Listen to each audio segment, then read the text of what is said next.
흔히 우리가 말하는 우울증은 말이지 결코 기분이 꿀꿀한 그런 우울감이 아니야.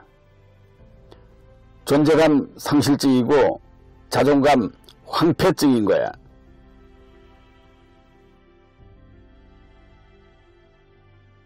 질병으로 진단되는 우울증은 자존감과 기대감의 상실에 따른 존재감의 황폐화로 때론 삶도 포기하게 만들기에 결국 자존감 황폐증이라 해야 맞을 겁니다. 그래서 이런 어마무시한 증상에 비해 가볍게 우울이란 단어를 쓴 것 자체가 아주 잘못된 것이죠. 우울증 하면 누구나 짜증나고 기쁨이 없는 그저 침울한 기분 정도로 인식하게 되는데, 이는 영어의 디프레션을 그저 누군가가 가볍게 우울로 해석했기 때문일 겁니다. 디프레션은 그런 게 아닙니다. 억압 같은 짓누름이나 침체된 불경기와 공황 같은 아주 무겁고 심각한 상태를 표현하는 것이니까요. 우리가 표현하는 우울감의 영어는 사실 캄다운이나 멜랑콜리 같은 감성적 기분 저하를 의미하는 단어로 표현되고 있으니 말이죠. 어떻든 세균 감염이 나의 육신을 파먹는 것이라면 우울증은 내 영혼을 파먹는 원흉인 겁니다. 남이 나를 알아주지 않는다는 자괴감, 버림받고 소외되었다는 배신감과 억울감, 이에 따른 존재감의 상실로 말이죠. 그러나 그것은 겉으로 보이는 것일 뿐 그 밑바탕에는 두려움이 깔려 있습니다. 외로움과 두려움, 사실 이게 우울증의 주 원인인 겁니다. 이게 무서운 거고요. 존재감의 상실은 외로움을 불러오고 외로움은 미래에 대한 두려움을 불러오게 되니까요. 외로움은 곁에 사람이 없어서가 아닙니다. 내 마음을 알아주는 이가 없기 때문이고 또한 없다고 생각하기 때문인 겁니다. 이런 우울감이 원망과 자학으로 이어지면 스스로 통제하기 어려운 우울증으로 그야말로 자존감 황폐증이 되는 겁니다. 물론 우울증은 암과 같은 난치병 환자들도 겪게 됩니다. 그러나 이들에게는 자살 같은 극단적 행위는 나타나지 않습니다. 왜일까요? 딴 게 아닙니다. 이들에게는 죽음 대신 살아야겠다는 희망이 우선하기 때문이죠. 누구나 기분이 꿀꿀해도 우울감에 빠지게 되지만 건강한 인체는 곧 이에서 탈피하기 위해 잊어버리려 하듯이 질병에 따른 우울증은 희망으로 이를 극복하려 하게 되어 있습니다. 즉 음의 세상에서 탈피하면 양의 세상을 맛보게 된 것 같이 인체가 극심한 음의 기운인 우울감에 빠지게 되면 인체는 스스로 이에서 탈피하고자 양증인 조증으로 급히 회양시키게 되는데, 이런 과정을 반복하게 되는 것이 바로 조울증인 것이죠.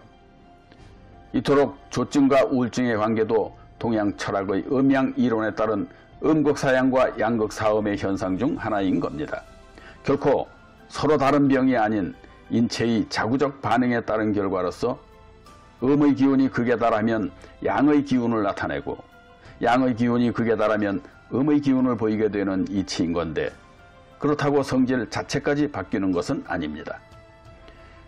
분노가 극에 달하면 침묵하게 되고 고통이 극에 달하면 이를 악물고 신음소리만 내게 된 것 같죠. 그러나 작은 아픔에는 난리 발광을 치기도 하는데, 이는 허겁한 자들의 자구수단 중 하나인 두려움의 발로인 것입니다. 우울증은 보통 감정의 기복이 심한 여성들의 경우 생리나 출산 후 또는 자녀들의 독립에 따른 상실감과 갱년기 호르몬 작용인 신체적 변화에 따른 반면, 남성의 경우엔 주로 퇴직 후의 존재감 상실에 따른 경우가 대부분이죠.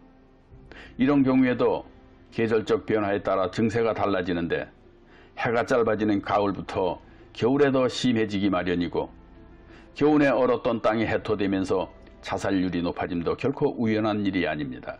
이건 이미 과학적으로도 증명된 사실이니까요. 인체는 햇볕을 받아야 뇌에서 세로토닌이라는 신경 전달 물질이 증가되기에 해가 짧아지는 계절엔 자연히 우울증도 심해지게 되면 바로 이에 따른 이치인 겁니다.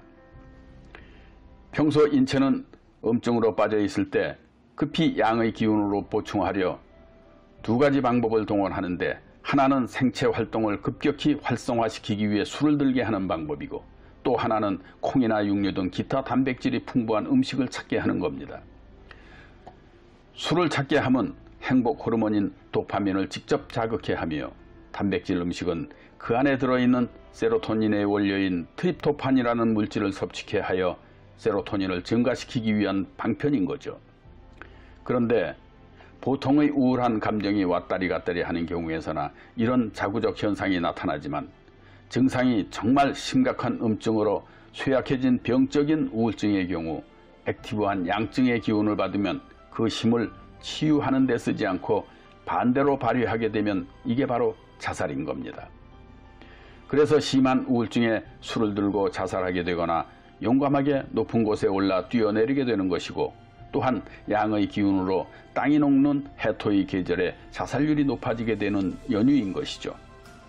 이토록 우울증은 결코 마음의 감기 정도가 아니라 자칫 평생을 안고 가야 할 심리적 정신질환인 황폐증인 것입니다. 우울증은 이별이나 기대감의 상실, 누려왔던 것에 대한 박탈감, 현실에 대한 무력감과 미래에 대한 두려움에 따른 일종의 강박증이요 불안공포의 정신적 심리질환인 겁니다.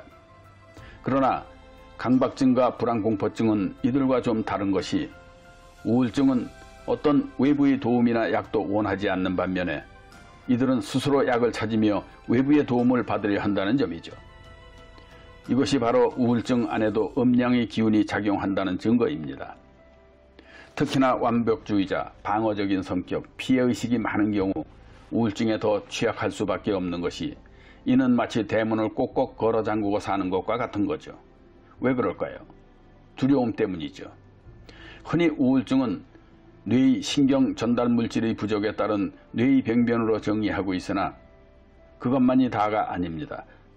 다시 말하지만 그 이전의 문제, 즉 근본 원인은 바로 외로움과 두려움인 거니까요.